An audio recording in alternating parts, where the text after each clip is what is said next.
ఇందిరమ్మ గృహ ప్రవేశానికి వేలాయే. నేటి నుంచి కొత్త ఇళ్లలోకి లబ్ధిదారులు 3 నెలల్లో 1,00,000 చేరేలా ఏర్పాట్లు.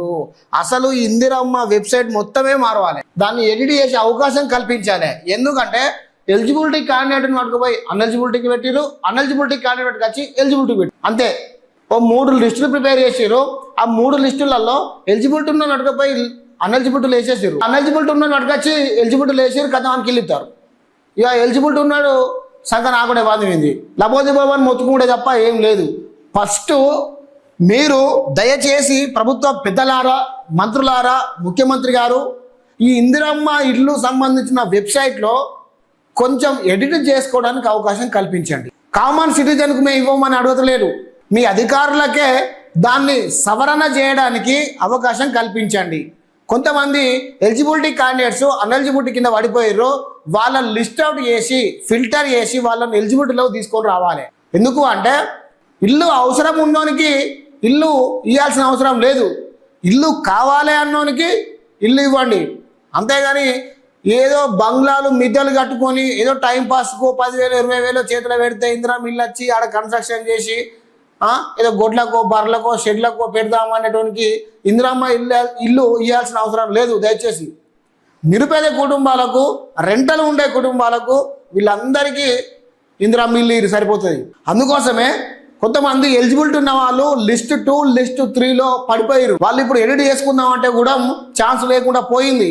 వాళ్ళు లాక్కోలేక పీకోలేక చచ్చిపోతున్నారు. వాళ్ళు గుడిసెళ్లలో జీవిస్తున్నారు, వాళ్ళ జీవితాలు దుర్భరంగా ఉండిపోయినాయి. అందుకే దయచేసి ప్రభుత్వ పెద్దలారా, మంత్రి గారు, ముఖ్యమంత్రి గారు, హౌజు శాఖ మంత్రి గారు దీనిని ఎడిట్ చేసే అవకాశం ఇవ్వండి.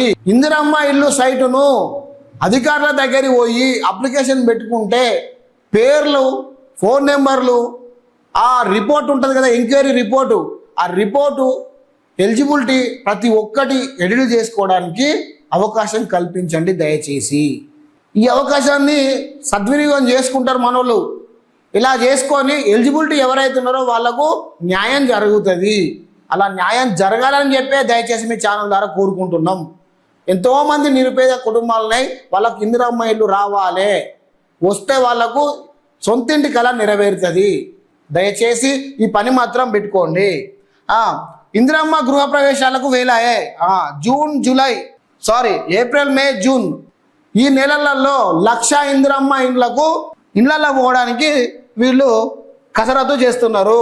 ఇందిరమ్మ ఇళ్లలో లబ్ధిదారులు ప్రవేశానికి రంగం సిద్ధమైంది.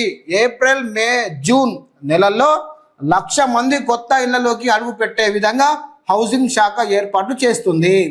ఏప్రిల్ 1, 20, 21, 30 తేదీల్లో, మే నెలలో 4, 8, 13, 14, 18, 25, 27, 28 తేదీల్లో పాటు జూన్ మొదటి వారంలో లబ్ధిదారుల గృహ ప్రవేశానికి ముహూర్తాలను ఖరారు చేసింది.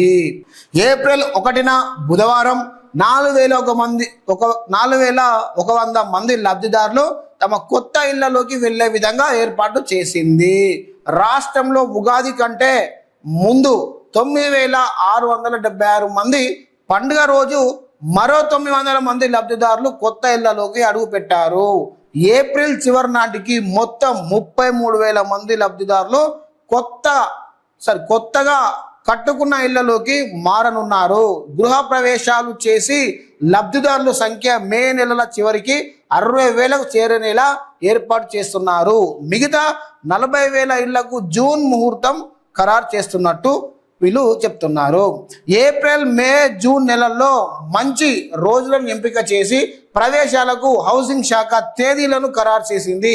ఇందిరమ్మ ఇళ్ల పథకంలో భాగంగా గ్రేటర్ హైదరాబాద్ మినహా రాష్ట్రాలలో 32 జిల్లాల పరిధిలో 3,68,000 ఇళ్లను హౌసింగ్ శాఖ కేటాయించింది. ఇందులో 3.24 లక్షల ఇళ్లకు అనుమతులు ఇచ్చింది.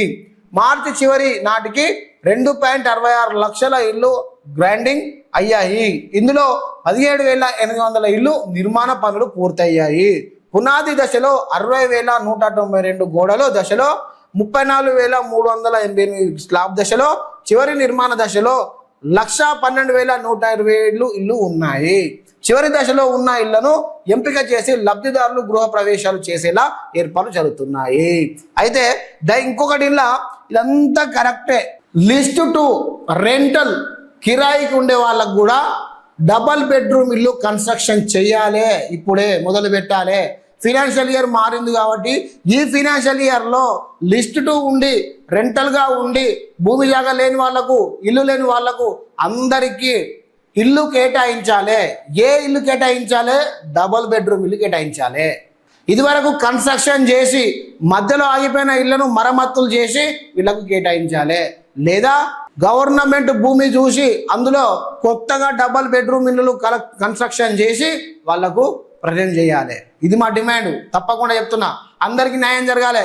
తెలంగాణలో ఓట్లు వేసిన ప్రతి ఒక్కరికి, ప్రతి ఒక్క పేదానికి తప్పకుండా ఇందిరమ్మ ఇల్లు రావాలి. అంతే. ఎందుకంటే చట్టబద్ధంగా మీరు ఎన్నికైనప్పుడు, ఓట్ల ద్వారా ఎన్నికైనప్పుడు తప్పకుండా మీరు ప్రజలకు న్యాయం చేయాలి. వాళ్ళు ఓట్లు వేస్తేనే మీరు ప్రభుత్వాన్ని ఏర్పాటు చేసారు కాబట్టి మీరు ప్రజలకే ఇందిరమ్మ ఇల్లు, పేదోళ్ళకి ఇందిరమ్మ ఇల్లు ఇవ్వాలి. మీరు అన్న సంక్షేమ పథకాలు కూడా మిగతాటిని కూడా పారదర్శకంగా ఇచ్చే ప్రయత్నం చేయాలి దయచేసి. మొత్తానికైతే ఒకటి చెప్తా ఉన్నా, ప్రభుత్వంలో ఉన్న మంత్రులు, ఎమ్మెల్యేలు, ముఖ్యమంత్రి దీన్ని పాజిటివ్గా తీసుకొని ఇందిరమ్మ ఇల్లు వెబ్సైట్ను ఎడిట్ చేసుకోవడానికి మాత్రం పక్కా అవకాశం కల్పించాలి. రెండోది, లిస్ట్ 2లో ఉండి రెంటల్కు ఉండి భూమి జాగా లేక ఎన్నో ఇండ్ల నుంచి తిప్పలబడుతున్న ఫ్యామిలీలకు ఇదివరకు డబల్ బెడ్రూమ్ ఇల్లు కట్టించి మధ్యలో ఆగిపోయిన ఇండ్లు ఏవైతుంటాయో వాటికి మరమ్మతులు చేసి ఈ కుటుంబాలకు అప్పచెప్పాలి. మూడోది, లేదా ప్రభుత్వ భూమిలో ఇండ్లు కన్స్ట్రక్షన్ చేసి పేదలకు అందించే ప్రయత్నం చేయాలి. ఫినాన్షియల్ ఇయర్ మారింది కాబట్టి ఈ ఫినాన్షియల్ ఇయర్లో తప్పకుండా వీళ్లకు ప్రాధాన్యత ఇవ్వాలి. మీరు ఇచ్చిన ఇందిరమ్మ ఇల్లు ఎన్ని? 1,12,127 ఇల్లు కేవలం లిస్ట్ 1 వాళ్ళకు మాత్రమే ఇస్తున్నారు. మిగతా ఇంకొక లిస్ట్ ఉన్నది, ఆ లిస్ట్ వాళ్ళకు కూడా ఈ ఫినాన్షియల్ ఇయర్లో ఇందిరమ్మ ఇల్లు కల్పించాలి. కల్పించి వాళ్ళకు చేదోడుగా నిలవాలని చెప్పి ఛానల్ ద్వారా తప్పకుండా మేము డిమాండ్ చేస్తున్నాం. 100% ప్రజల తరపున తప్పకుండా మేము కొట్లాడతాం. ఇందిరమ్మ ఇల్లు రావాలని మాత్రం తప్పకుండా మేము ఉంటాం. ఛానల్ ఎప్పుడు నిరుపేదల పక్షాన్నే ఉంటుంది.